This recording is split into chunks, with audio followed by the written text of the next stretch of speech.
الحمد لله رب العالمين وصلى الله على محمد خاتم النبيين وعلى جميع الأنبياء والمرسلين. أما بعد فإنك يرحمك الله بتوفيق خالقك ذكرت أنك هممت بالفحص عن تعرف جملة الأخبار المأثورة عن رسول الله صلى الله عليه وسلم في سنن الدين وأحكامه وما كان منها في الثواب والعقاب والترغيب والترهيب وغير ذلك من صنوف الأشياء بالأسانيد التي بها نقلت وتداولها أهل العلم فيما بينهم. فأردت أرشدك الله أن توقف على جملتها مؤلفة محصاة، وسألتني أن ألخصها لك في التأليف بلا تكرار يكثر، فإن ذلك زعمت مما يشغلك عما له قصدت من التفهم فيها والاستنباط منها. وللذي سألت أكرمك الله حين رجعت إلى تدبره وما تؤول إليه الحال إن شاء الله عاقبة محمودة ومنفعة موجودة. وظننت حين سألتني تجشم ذلك أن لو عزم لي عليه وقضي لي تمامه كان أول من يصيبه نفع ذلك إياي خاصة قبل غيري من الناس لأسباب كثيرة يطول بذكرها الوصف. مصنف اپنی اس کتاب میں کتاب کو شروع کرنے سے پہلے اس کتاب کے لکھنے کی غرض و غایت اور اس کے مقصد کو بیان کر رہے ہیں. جیسا کہ آپ بارہا سنتے چلے آئے ہیں کہ ایک ہوتا ہے مقدمۃ العلم اور ایک ہوتا ہے مقدمۃ الکتاب. مقدمۃ العلم میں علم سے متعلق چیزوں کو ذکر کیا جاتا ہے، جیسا کہ علم حدیث سے متعلق ضروری مباحث کو آپ کے سامنے ذکر کیا گیا. اور مقدمۃ الکتاب میں مصنف مختلف مزاج کے ہوتے ہیں. بعض مصنفین کا حال یہ ہوتا ہے کہ وہ بہت اختصار کے ساتھ مقدمے کو ذکر کرتے ہیں، جیسا کہ تفسیر البیضاوی میں ہے کہ مقدمہ بہت طویل نہیں، مختصر سا مقدمہ ہے جس میں مصنف نے تفسیر کی اہمیت، ضرورت اور اپنا طریقہ ذکر کیا ہے کہ اس تفسیر میں میں نے کس انداز میں تفسیر کی اور اس کے علاوہ کوئی چیز ذکر نہیں کی، اور اس کے بعد سورہ فاتحہ کی تفسیر شروع کر دی. دوسرا اسلوب اور انداز یہ ہوتا ہے کہ مقدمے کو اہمیت دی جاتی ہے اور اس انداز میں مقدمے کو ذکر کیا جاتا ہے کہ اس مقدمے میں اس علم سے متعلق جتنی بنیادی اور ضروری چیزیں ہوتی ہیں اسے ذکر کیا جاتا ہے. ہمارے علماء نے مقدمات پر خاص طور پر اتنی توجہ دی کہ باقاعدہ مقدمہ بھی ایک علم کی حیثیت اختیار کر گیا، مقدمہ بھی ایک علم کی حیثیت اختیار کر گیا.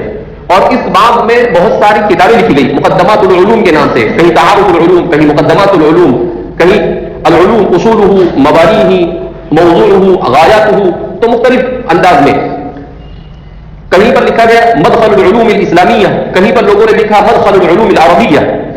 تو کئی جلدوں میں صرف اس کے اوپر تعارف کیا گیا. تو اس میں علوم کا تعارف کیا جاتا ہے. ابھی ہمارے ہندوستان کے ایک بہت مشہور مصنف تھے مولانا ٹونکی، راجستھان میں ٹونک شہر ہے، وہاں سے ان کا تعلق تھا. ٹونک کے کسی زمانے میں ایک اسلامی ریاست ہوا کرتی تھی. تو وہاں پر تو انہوں نے ایک کتاب لکھی تھی جس کا نام تھا معجم المصنفین. اس کا نام کیا تھا؟ معجم المصنفین. وہ کتاب چھپی تو اس کی 3 یا 4 ہی جلدیں، لیکن حضرت مولانا علی ندوی نور اللہ مرقدہ فرماتے تھے کہ وہ کتاب تقریباً 40 جلدوں میں لکھی گئی. کتنی جلدوں میں؟ 40 جلدوں میں. اس میں کیا کیا انہوں نے حروف تہجی کے اعتبار سے مصنفین کے نام اور ان کے کارناموں کو ذکر کیا. اور کہا جاتا ہے کہ اس باب میں یہ ایک منفرد کتاب، یہ بھی مستقل ایک علم ہے. مصنفین کا تعارف یہ بھی مستقل ایک علم ہے. کیوں؟ اس لیے کہ امت مسلمہ کے علماء نے اتنا لکھا کہ ان کا تعارف کرانا یہ بھی مستقل ایک علم کی حیثیت اختیار کی. اسی لیے کہتے ہیں کہ معجم المؤلفین کے مصنف کا حالہ جو ہے، کہا کہ وہ ان کی کتاب نہیں ہے، وہ اصل میں ٹونکی صاحب کی کتاب ہے. کہیں سے ان کو اس کا نسخہ ہاتھ لگ گیا اور انہوں نے اسی میں سے آگے پیچھے کر اپنے نام سے کیا کر دیا، اسے ایسا کہا جاتا ہے کہ انہوں نے اپنے نام سے شائع کر دیا. تو اس کتاب کی جستجو مجھے تھی. میں نے حیدرآباد میں نظام مدرسہ جامعہ نظام مدرسہ نظام کے نام سے ایک ادارہ ہے، وہاں پر آج سے 8-10 سال پہلے گیا تو مجھے پتا چلا کہ وہاں پر ہے، تو میں نے وہاں سے اس کے نسخے حاصل کیے تھے. تو اس کی پہلی جلد میں